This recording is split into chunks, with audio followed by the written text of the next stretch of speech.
누구든지 주의 이름을 부르는 자는 구원을 받으리라. 그런즉 그들이 믿지 아니하는 이를 어찌 부르리요? 듣지 못한 이를 어찌 믿으리요? 전파하는 자가 없으니 어찌 들으리요? 보내심을 받지 아니하면 어찌 전파하리요? 기록된 바 아름답도다. 좋은 소식을 전하는 자들의 발이여 함과 같으니라. 그러나 그들이 다 복음에 순종하지 아니하였어.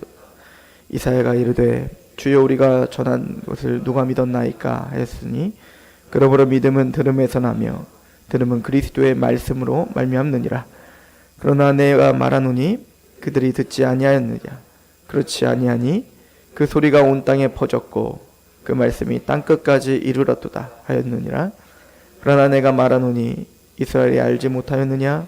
먼저 모세가 이르되 내가 백성이 아닌 자들로서 너희를 시기하게 하며 미련한 백성으로서 너희를 노엽게 하리라 하였고, 이사야는 매우 담대하여 내가 나를 찾지 아니한 자들에게 찾은 바 되고 내게 묻지 아니하는 자들에게 나타났노라 말하였고, 이스라엘에 대하여 이르되 순종하지 아니하고 거슬러 말하는 백성에게 내가 종일 내 손을 벌렸노라 하였느니라. 아멘. 잠시 기도하겠습니다.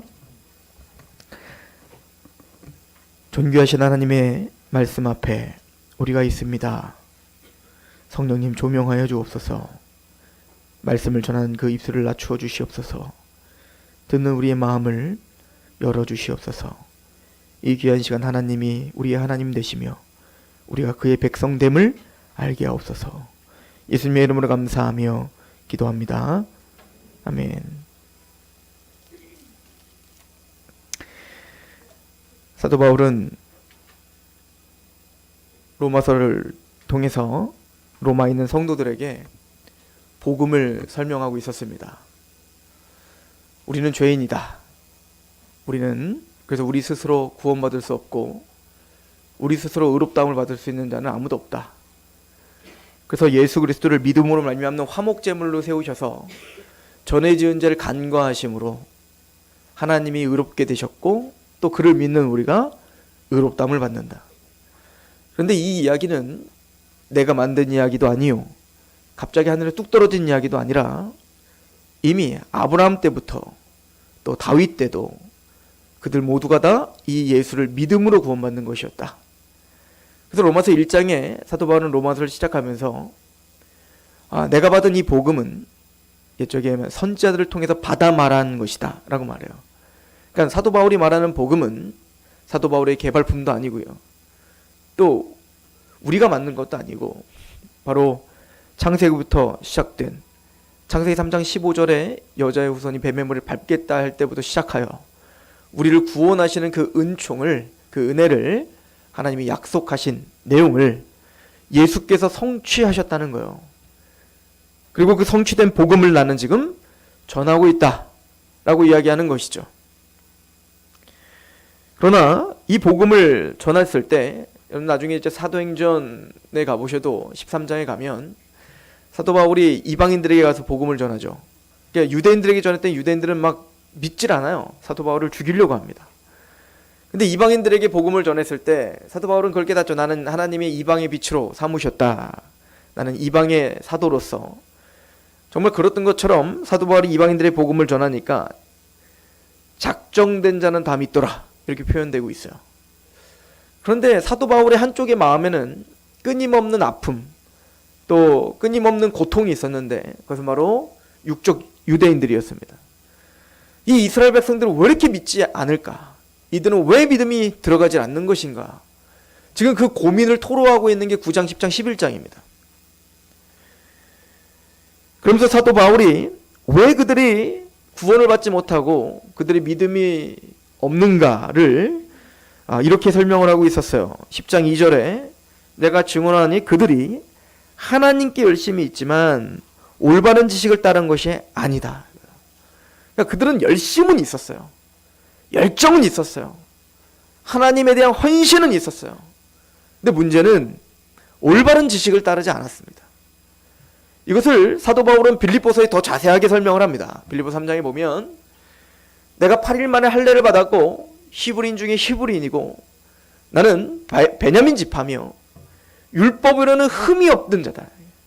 열심으로는 예수를 믿고 있는 자를 죽이는 것이 하나님께 대한 올바른 거라고 생각을 해서 자신이 열심을 하면 사람을 죽이기까지 할 정도로 정말 율법으로는 흠이 없었던, 또 율법은 난 바리새인이다.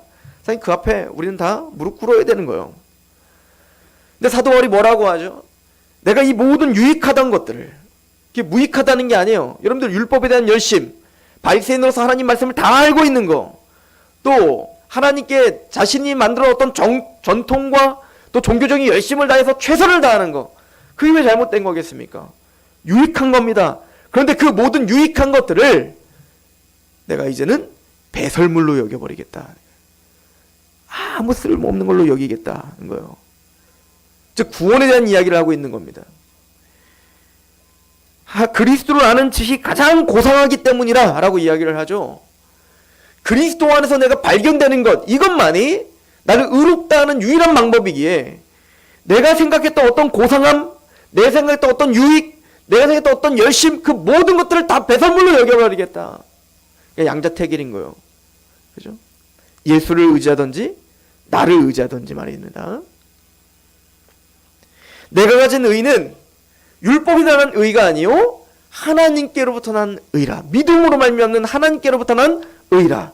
이것만이 유일하게 나를 의롭다 하며 예수 그리스도만이 나를 구원시킬 수 있다. 이걸 로마서는 아주 멋지게 설명을 해요.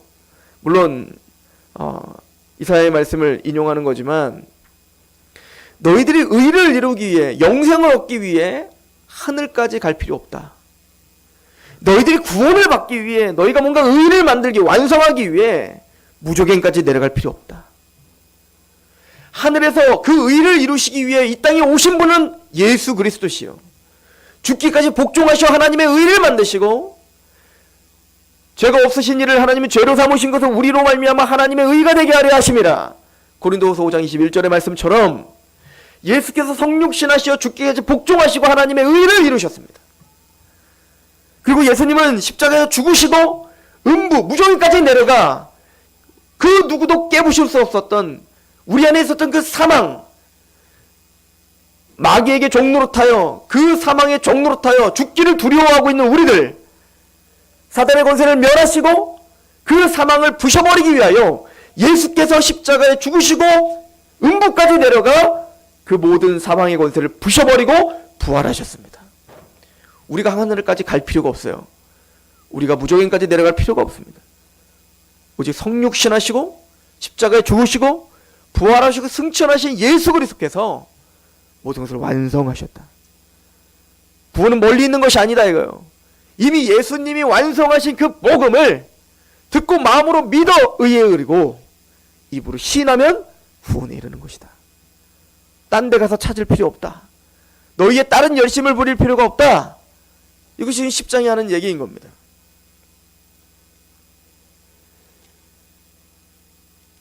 마음으로 믿어 의에 이르고 입으로 시인하여 구원에 이른다. 그러므로 입으로 시인하지 않는다 어떻게 구원을 받? 이 입으로 시인한다는 말은 신앙 고백인 거예요. 여러분들 오늘날 입으로 시인하는 것과 이 로마서가 쓰여질 당시에 입으로 시인하는 건 완전 천지 차이입니다. 당신 종교가 무엇입니까? 기독교입니다. 예수 믿어. 나 교회 다닙니다. 이게 시인이 아니에요. 이때는 예수를 믿으면 실제적인 육체적인 핍박이 옵니다. 실제적으로 경제적인 핍박이 옵니다. 예수를 믿는다는 건 부끄러운 일이었습니다. 예수를 믿는다는 것은 조롱당하는 일이었습니다. 사도 바울은 이 예수를 증거하다가 순교를 당했습니다. 또 많은 초대교회 성도들이 이 예수를 증거하다가 죽임을 당했습니다. 또한 초대교회 때는 카타콤으로 들어가 어떤 예수를 믿는다는 그 한마디 때문에 나야 예수 믿는 것이, 예수 믿고 내가 고난당하는데 아무것도 모르는 이 어린아이, 정말 생명과도 같은 이 아이들이 한 번도 햇빛을 보지 못하고 그 땅 속에서 평생을 살아야 되는 것이 예수를 믿는다는 고백이었습니다. 그러므로 사도 바울은 말한 거예요. 마음으로 믿지 않는데 어떻게 입으로 시인할 것이며, 그럼 마음으로 진짜 믿지 않는데 어떻게 입으로 시인할 수 있겠는가. 우리는 오늘 예배 시작하면서 신앙 고백을 했습니다. 그 신앙 고백이 바로 시인이에요. 즉 우리가 믿고 있는 바가 무엇인지를 고백하는 겁니다.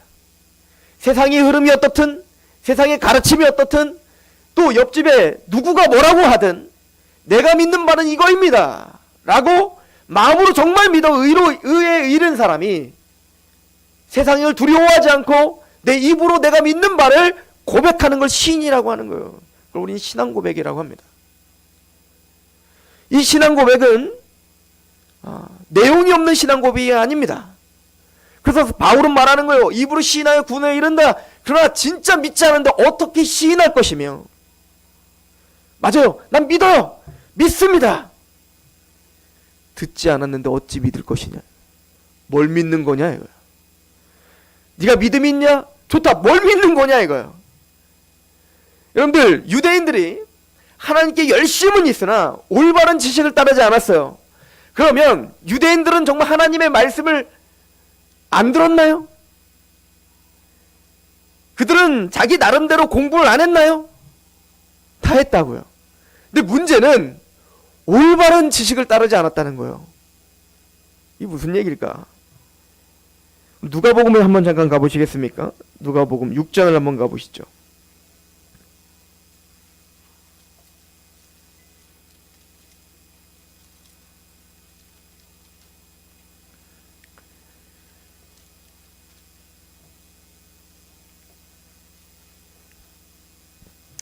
누가복음 6장에 보면 예수님께서 바리새인과 서기관들, 유대인들의 대표들이죠.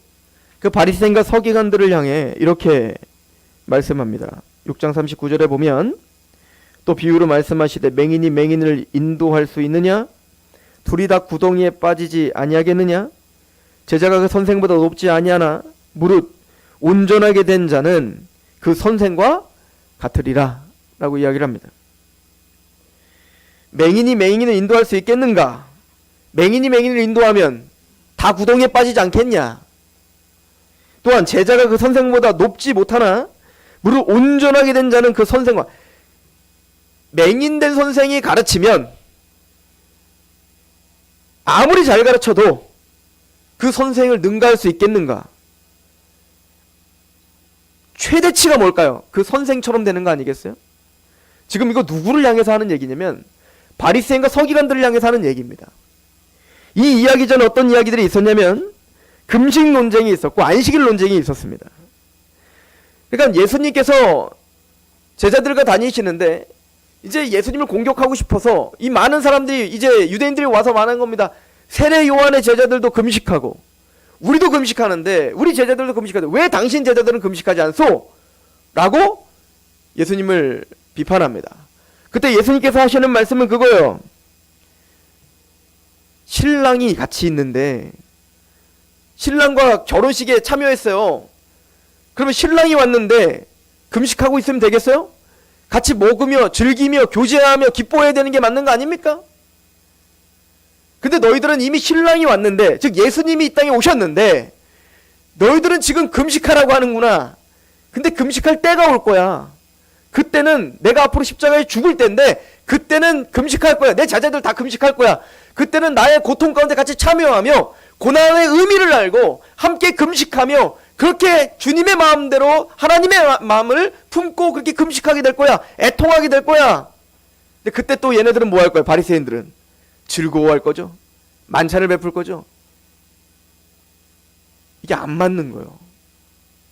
너희들이 열심으로 뭔가 금식을 한다고 말하는데 너희가 열심을 부리는데 하나님은 지금 그거 원하는 때가 아니야. 너희들이 막 즐거워하는데 그때는 울어야 될 때 또 얘네들은 뭐예요? 또 즐거워해요. 그러더니 안식일날 제자들이 손을 씻지 않고 먹은 거예요. 이삭을 잘라 비벼 먹은 겁니다. 그러더니 말했습니다. 왜 당신 제자들은 안식일을 지키지 않습니까? 라고 이야기합니다. 그때 예수님께서 6장 4절에 보면 누가복음 6장 4절에 그가 하나님의 전에 들어가서 다만 제사장 외에 먹어서는 안 되는 진설병을 먹고 함께한 자들에게도 주지 않았는가? 너 진짜 의미를 모르는가? 안식일의 진짜 의미가 아무것도 일하지 말라는 게 진짜 안식일의 의미인가? 안식일의 참된 의미는 무엇인가? 5절 또 이르시되 인자는 안식일의 주인이니라. 그 안식일을 통해서 진짜 참 안식을 주어질 그 메시아를 바라보게 하는 것이 하나님의 뜻이었어요. 율법을 주심으로 여러분들 하나님께서 이스라엘에게 율법을 주신 목적이 있습니다. 시내산 언약은 두 가지가 다 같이 들어있어요. 첫 번째는 십계명을 비롯한 도덕법과 또 모든 율법을 통하여서 내가 얼마나 하나님의 율법을 스스로 지킬 수 없는지를 알게 하는 게 율법의 첫 번째 목적입니다. 이게 로마서 3장에 말씀하는 거 아닙니까? 우리는 율법을 지켜 의롭다움을 받을 사람이 한 사람도 없다는 겁니다. 오직 율법을 통하여 죄를 깨달을 뿐이다 라고 말해요.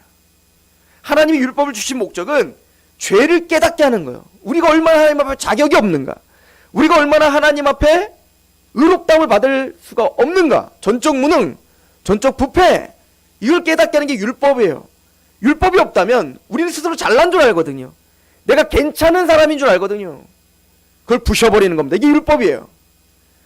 그런데 너무 재밌게 이스라엘 백성들은 우리를 낮아지라고 율법을 줬는데, 우리를 겸손케 하라고 율법을 줬는데, 우리가 티끌과 같은 자라는 걸 깨닫게 하라고 율법을 줬는데, 그들은 그 율법을 나를 치장하는 하나의 장식품으로 하는 거예요. 나는 안식일을 지켰다, 나는 금식을 했다, 나는 무엇을 했다, 나는 바리새인이다, 난 율법학자다.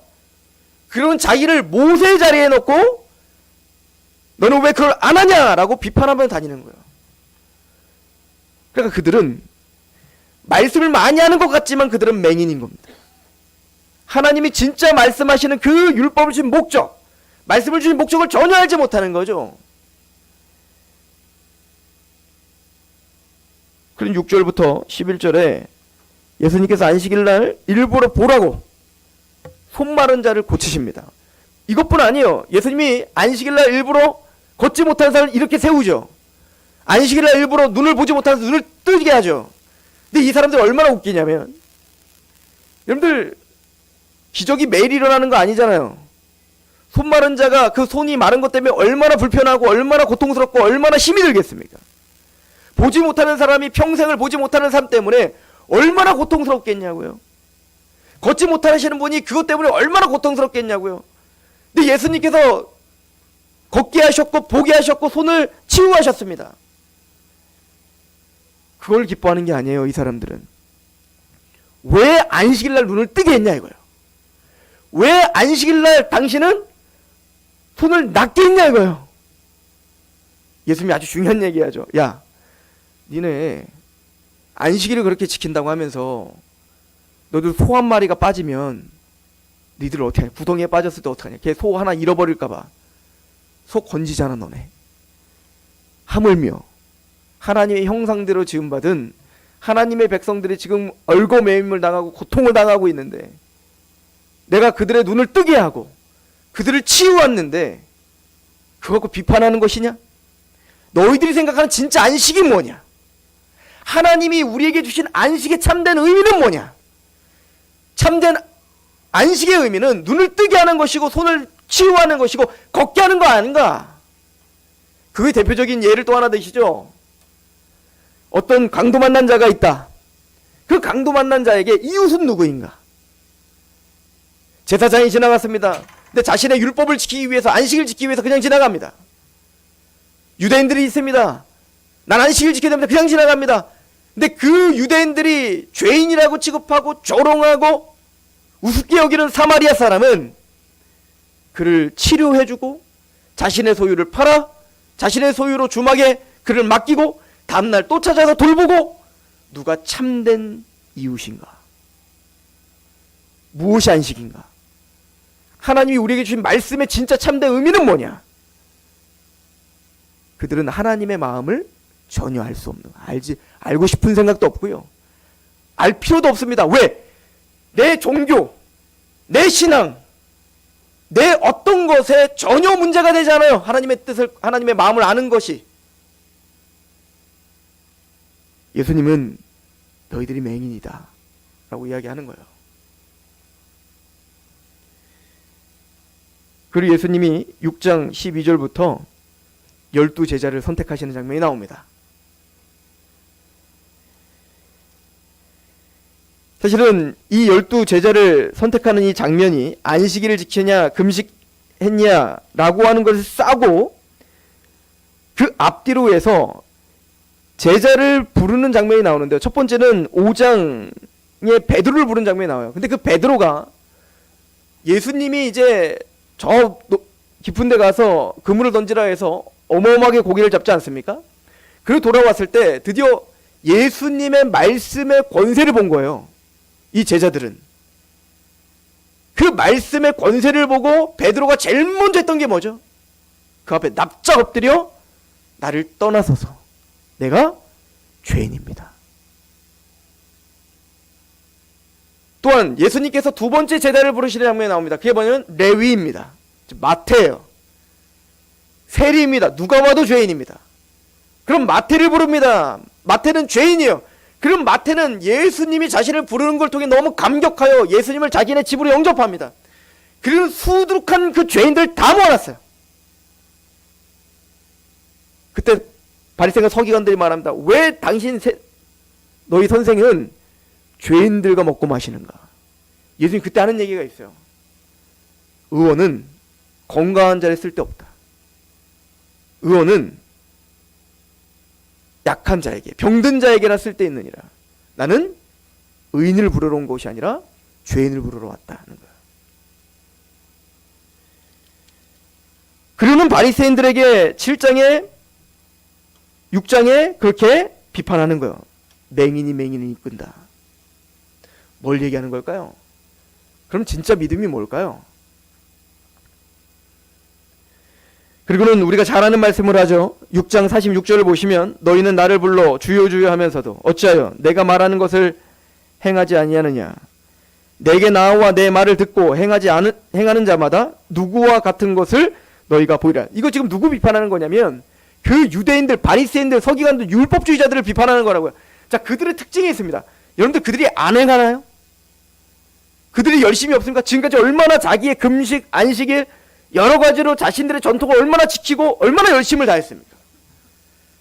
지금 이 문맥 속에서 예수님이 지적하는 건 뭐냐면 그들은 자기 나름대로 자기의 생각대로 하나님께 지금 희생을 하며 열심을 부리고 있는 겁니다. 여기서 문제는 너희가 내게 나와 내 말을 듣고 행하라 이거예요. 어디에 중심축이 있죠? 예수님의 말씀을 듣고 행하라는 겁니다. 참된 의미를 알고 행하라는 겁니다. 하나님의 마음을 알고 행하라는 겁니다. 그래서 7장부터 백부장의 이야기가 나오는 거예요. 지금 바리새인과 서기관들, 유대인들은 하나님의 말씀을 듣고 행하지 않습니다. 자신들의 종교적 전통, 자신들의 습관, 관습, 자신들의 열심으로 행하고 있습니다. 그런데 이 백부장은 누구죠? 이방인이요, 이방인. 세리 마태, 나는 죄인이로소이다 했던 어부 베드로, 또 손마른 자, 보지 못하는 사람, 나병 환자 걸린 자, 열병 환자 걸린 자, 중풍병 환자 걸린 자, 다 지금 이 사람들이 하나님의 백성들이라는 거예요. 그 중에 하나가 또 백부장입니다. 이 백부장의 고백을 들어보십시오. 주님, 내 하인이 났습니다. 잘났다고 나는 나는 하나님을 믿는 사람이라고, 나는 모세 자리에 있다고 하는 많은 사람들 보십시오. 안식이란 손 많은 자가 고통을 당하는데 그거에 대한 긍휼이 없어요. 사랑이 없어요. 같은 민족이에요. 아브라함의 민족 아닙니까? 그런데 그 민족이 아파하는데 전혀 걸림이 없. 내 종교적인 열심만 중요한 거예요. 이 백부장은 뭔지 아십니까? 하인이에요. 그 당시 하인은 물건 취급당했다고요. 인격이라는 게 없었다고요.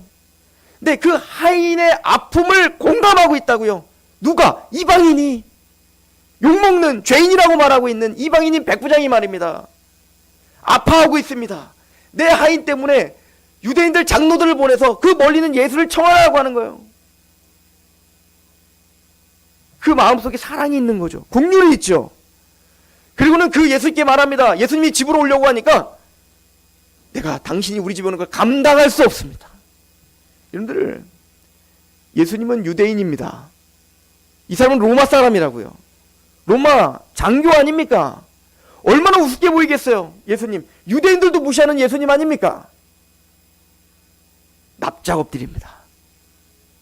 그것도 자신의 병 때문도 아니고 하인의 병 때문에 납작 엎드립니다.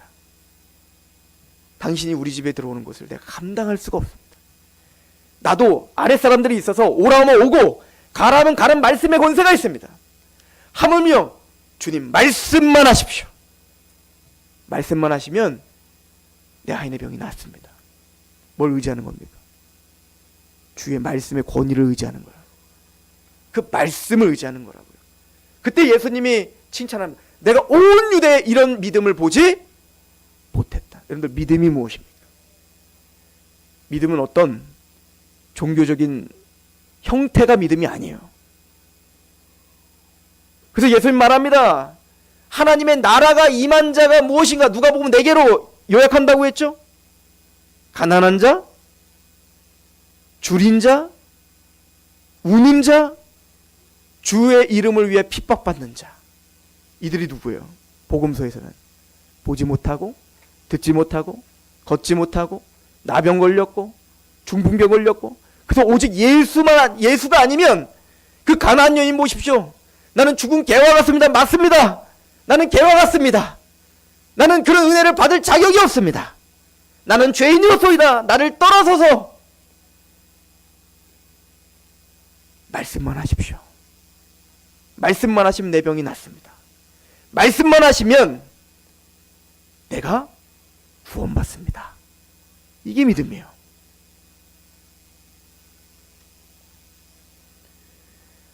사도 바울은 우리에게 말하는 겁니다. 믿음은 들음에서 나며 들음은 그리스도의 말씀으로 말미암는다라고 말해요.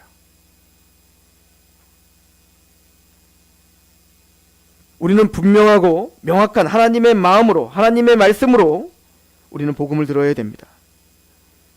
그리고 그 백부장처럼 또 그 수많은 하나님의 백성들처럼 납작 엎드려 내 스스로 할 수 없음을 깨닫고 인정하고 고백하며 하나님께 나와 그 말씀만을 의지해야 되는 거예요. 이게 성경은 믿음이라고 이야기하는 것입니다.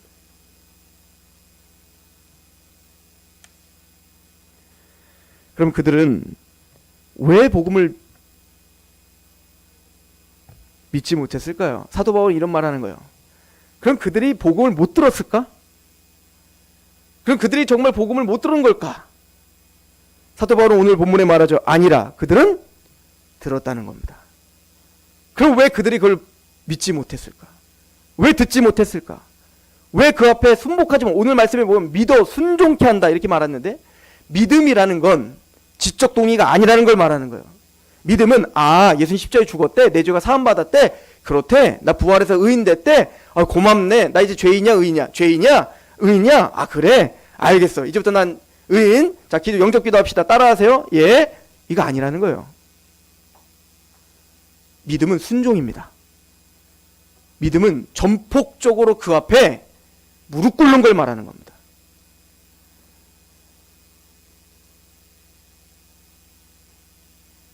이 백부장의 태도를 보십시오. 또 베드로의 태도를 보십시오. 그들은 자신의 모든 인격을 다해 그 예수님의 무릎 앞에 서 있는 거예요. 오늘 말씀에 보면 좋은 소식을 전하는 자의 발이여 아름답도다 라고 말합니다. 이 이야기는 복음을 전파하고 있는 하나님의 백성들을 그리고 있는 건데, 이사야에서 있었던 내용이에요. 한번 가볼까요? 이사야서 52장을 한번 가보시죠.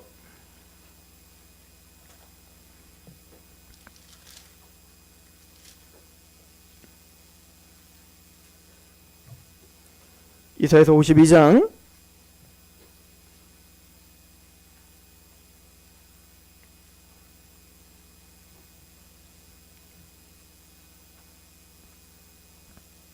7절입니다. 좋은 소식을 전하며 평화를 공포하며 복된 좋은 소식을 가져오며 구원을 공포하며 시온을 향하여 이르기를 내 하나님이 통치하신다 하는 자의 산을 넘는 발이 어찌 그리 아름다운가. 내 파수꾼들의 소리로다. 그들이 소리를 높여 일제히 노래하니 이는 여호와께서 시온으로 돌아오실 때 그들의 눈이 마주 보리로다. 사실은 이걸 문맥적으로 보면 지금 뭐에 대한 예언이냐면, 이제 앞으로 이스라엘 백성들이 포로로 끌려갈 겁니다. 압제를 당할 겁니다. 멸절을 당할 정도로 그렇게 심각한 고통 가운데 있을 겁니다. 그러나 하나님은 하나님의 시온, 이제 오예배 때 시온에 대한 이야기를 할 테지만, 그 하나님의 시온을 다시 회복시킬 건데요. 그때는 하나님이 돌아오실 거는 무슨 얘기냐면 하나님이 군사를 대동하여 이제는 하나님을 대적하며 이스라엘을 대적했던 모든 적국들을 다 무너뜨려봤다. 멸절시켰다. 하나님께서 승리하셨다. 그래서 드디어 하나님의 통치가 확립되었다. 전쟁이 승리한 거예요. 그럼 오늘날은 이제 전화를 하면 될 거 아니에요? 근데 그땐 전화가 없었잖아요. 마라톤도 그거 아닙니까? 그리스에서 전쟁에 승리하니까 그것을 전하기 위해서 목숨을 걸고 뛰어와서 승리하였습니다 하고 죽었다는 거 아니에요. 그게 파수꾼인 겁니다. 즉 이미 평화가 시작됐다. 하나님이 모든 적국을 무너뜨렸고 하나님이 통치하신다. 하나님이 이기셨다. 그러므로 우리에게 진짜 샬롬, 진짜 평화가 왔노라 라고 너무나 감격스러워서 너무나 기뻐서 목숨을 걸고 쉬지 않고 뛰어 산을 넘는 자의 발걸음을 생각해 보시라는 얘기예요. 이게 복음을 전한 자의 발이라는 겁니다. 예수님이 십자가에서 이미 사단의 권세를 부셔버렸습니다. 이미 우리의 죄는 끝났습니다. 이제는 우리가 그 죄에 얽어맬 필요가 없습니다. 이제는 참된 평화가 왔습니다. 하나님의 참된 통치가 있습니다. 하나님의 말씀이 우리를 하나님의 나라로 세웠습니다 라고 고난을 감수하며 생명을 걸고 뛰어갔던 사도 바울의 모습을 생각해 보시란 말입니다. 그 모습이 너무 아름답지 않는가? 그 모습이 존귀하지 않는가? 입으로 시인하여 구원을 받을 수 있는데 마음으로 믿지 않는데 어떻게 시인할 것이며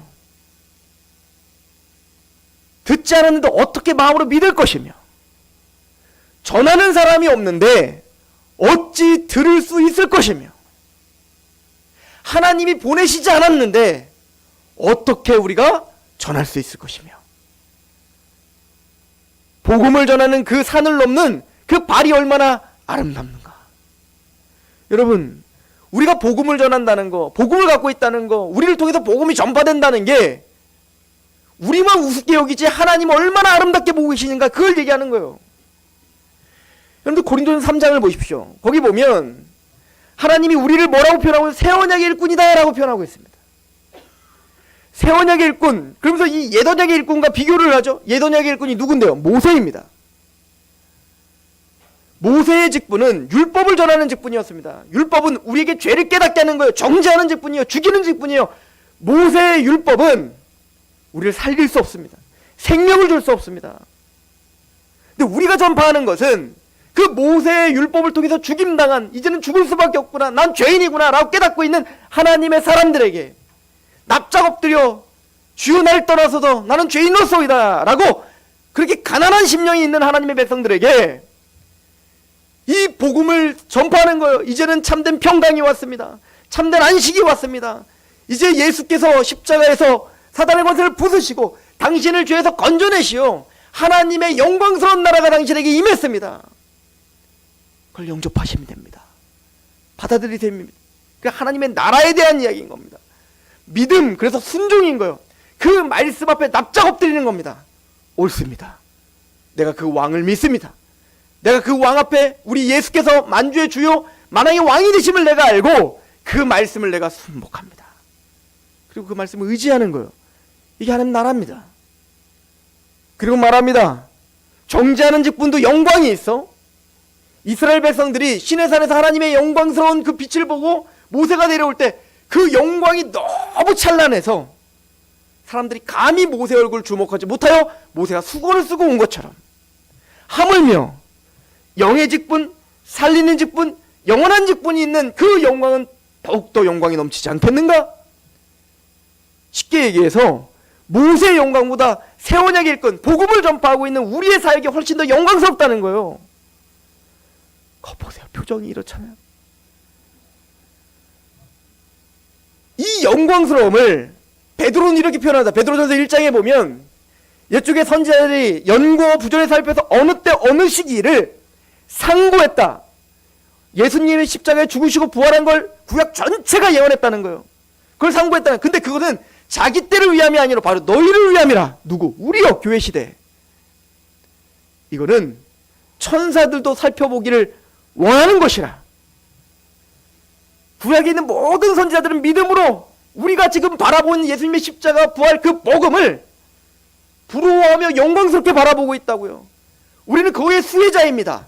예수님의 십자가의 은혜로, 그 부활의 은혜로 의롭다를 받은 수혜자들이라고요. 천사들도 지금 우리를 보며 살펴보기를 원합니다. 우리만 감격이 없는 거예요.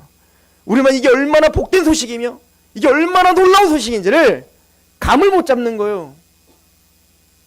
사도 바울이 미칠 노릇이죠. 사도 바울이 에베소 3장에 말합니다.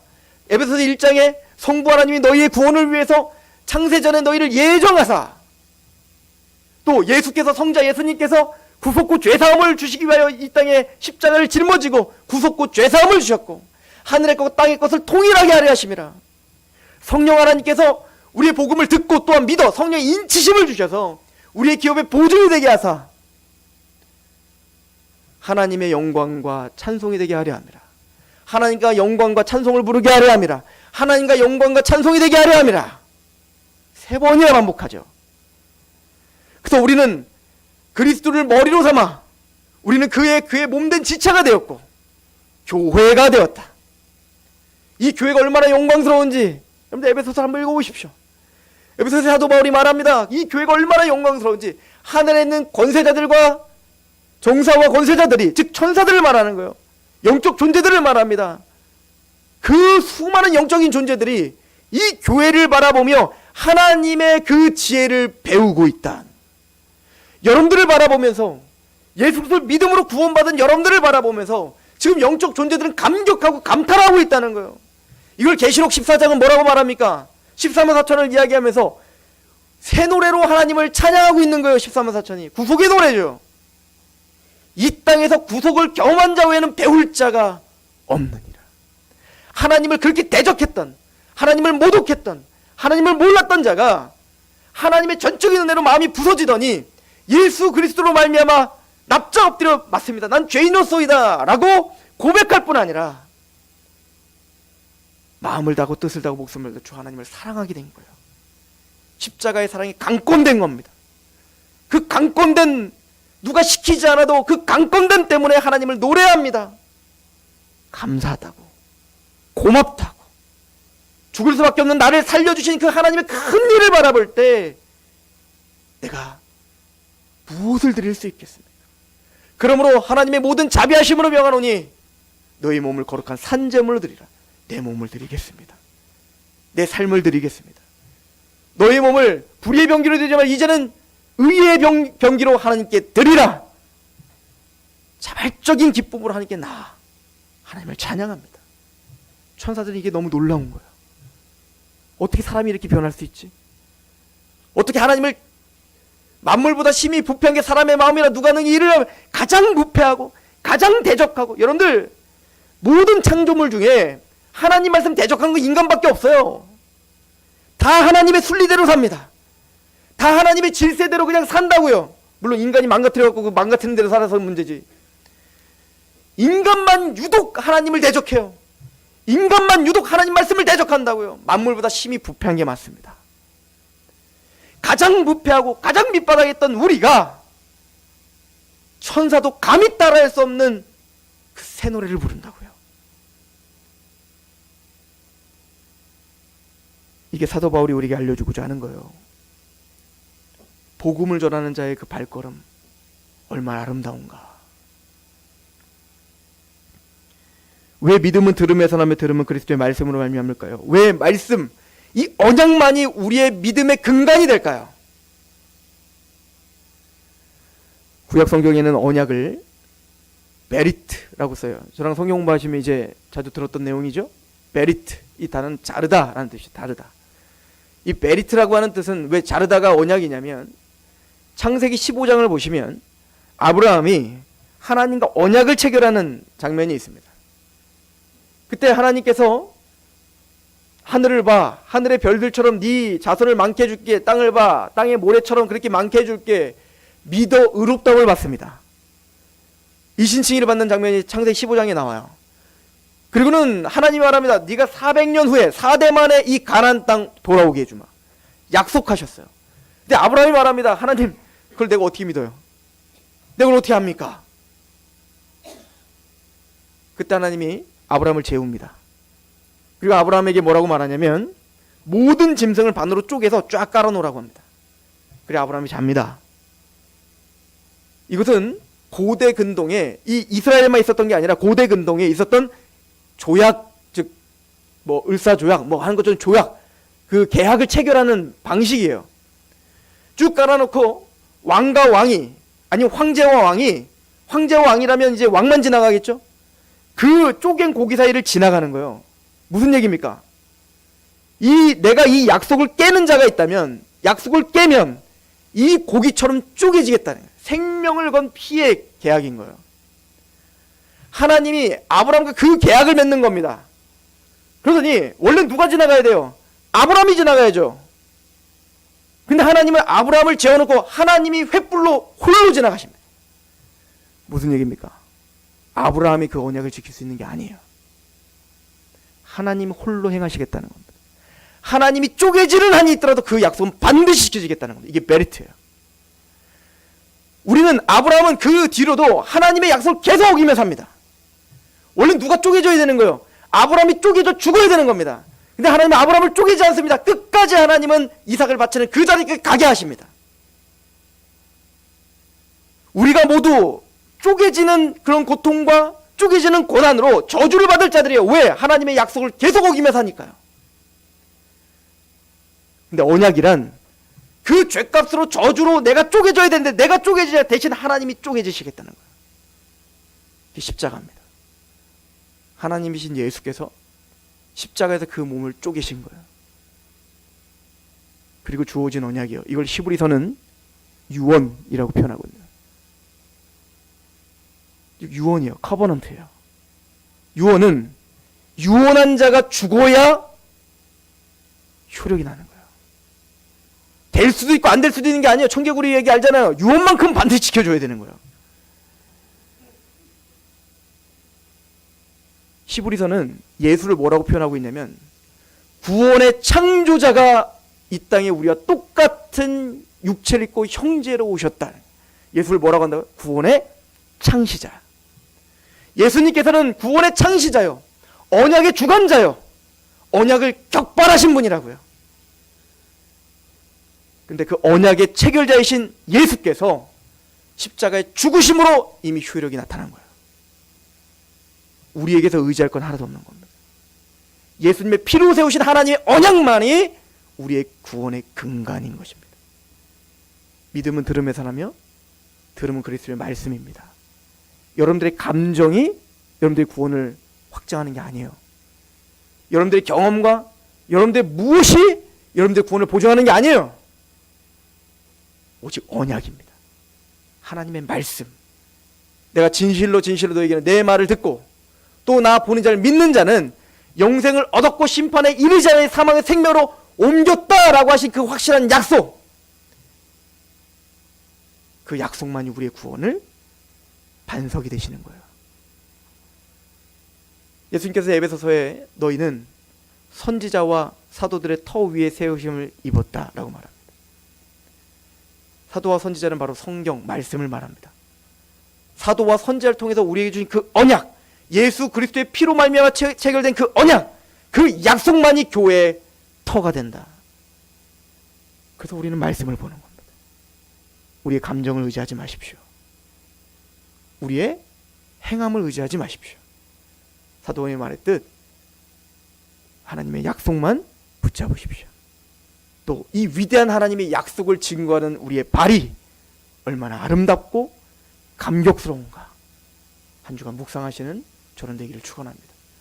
기도하겠습니다.